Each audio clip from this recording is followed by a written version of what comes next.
and today, as usual, we have somebody very special here. Her name is Rose Marie, and she is from Italy. Yes. We have an Italiana here. Buongiorno. Buongiorno, Rose. Thank you very much for coming here. Thank you for having me. And to share the whole story with us about the moving from Italy to Yes. Miami. We don't have too many Italians, I guess, here in Miami, as far as I know.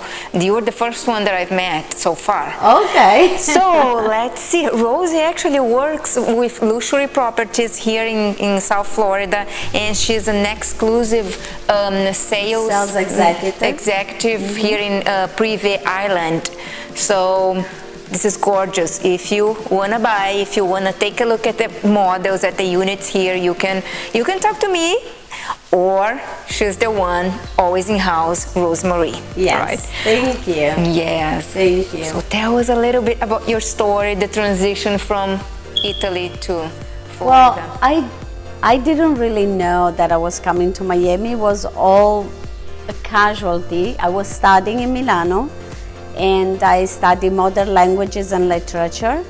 And one of the schools was in Boca Raton, Florida Atlantic University, and I decided to come here for 3 months to prepare some exams, to improve my English.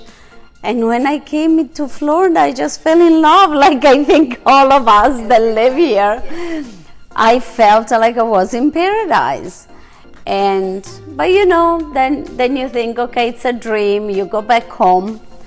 Then winter comes in Milano, everything is gray and depressing. And I'm looking at myself in the mirror and I'm thinking, why am I punishing myself? I don't have to live here. Obviously, Milano is a beautiful city in the spring or in the summer, but not in the winter, okay? And so I thought, okay, so I can just live for a little bit. This is 25 years later. 25 years ago, so that happened. This is 25 years ago. Wow. I never looked back. All my family is in Italy. I go to Italy every year, 2 or 3 times a year, but I can never live anywhere else but in Florida. I love it. That was a big change, yes. It was a big change of culture. A change of culture, a change of, you know, but little by little you see how many new Italian restaurants and Italian fashion and everything. There's everything in Miami, everything. Theater, music. And so when you came here, you were studying just English, or? No, modern languages and literature. I was studying Italian, French and English. And then when I came to Miami, I learned Spanish and Portuguese because it's necessary. It's the hub. Yes, yes. I love also Miami because there's people from all over the world. You can't get bored. I have friends from every nation. It's beautiful. I can practice. I can practice my languages and I can learn every day from different people. Exactly. And back there, like 25 years ago, I don't know, 20 years ago, do you remember any hard moment, like a difficult situation? Because we have a lot, right? Yes. Here, I don't know if it's, well, Italian, it's not very far from Spanish, because here a lot of people speak Spanish, so you can pick up one or another word, right? But any other thing other than the language? Actually, I came here in 1992 before Hurricane Andrew. So that was a surprise for me because I had no idea what that meant. I lived in Miami Beach, and we were evacuated, and you know, everything seems more scary when you don't know, but now it's like you know how to prepare. We are lucky because this is one of the few things that you know a month in advance, 3 weeks in advance, 2 weeks in advance, so you can prepare for it, right? You can have your supplies, you can take a nice trip and leave, and so that was the only thing that took me a little bit by surprise. And I learned very quickly that so long that you're prepared, you can face anything in life.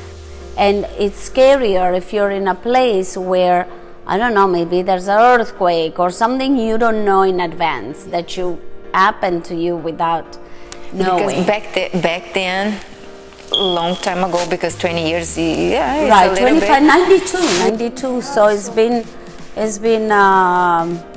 23 years. Yeah. You didn't have those all technologies that you have right now. You can count actually. Okay, it's approaching now. Right, to leave. right. No, Now we right. have better technology, but even back then they told us that we're supposed to leave and all of that. So I think this is a good compromise. If living here in this beautiful paradise, once in a while we have to get ready, it's worth it. That's what I say. Yes, it's better than living the entire winter in the cold and the snow and the gray and the darkness. Is just, here you have light always. Yes. It just makes you smile. That's true. And Rosie, anything that you, those pros and cons, what you like, what you don't like too much in what Miami. I would prefer. Yes. Well, when I first came here, I really missed a lot of the arts and entertainment that I'm used to in Italy, because you have museums, you have theaters, you have a lot of history.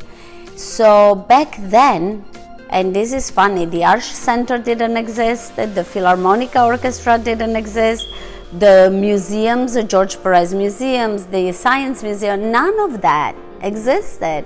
And so I really missed that a lot, but I think a lot of people from South America and people from Europe that came here had the same feelings, and we expressed that feeling, and before you know it, we have everything now. So I don't miss much. I don't miss much. We have everything. We really do. We really do. It's amazing. Any advice for immigrants? I don't like to say immigrants, but for whoever is. When you move here. Exactly. Yes, I think one of the most important things for me of when you move to a country is really understand how things works, how the system functions, you know. And I have to say there's a lot of positives, because Italians are very chaotic in a sense. They're not structured, and I gotta tell you, I really was taken aback, but I love to have a structure. I love to know you need to do these 4 things if you wanna get this, and you get it, instead of, oh, come back tomorrow, maybe this paper, yes, no, yes. We can work this out. We'll figure it out along the way. So this I really like is the English system. They're very structured. The political and governmental, system, whether it's immigration or U.S. Post Office, so long that you follow the right steps.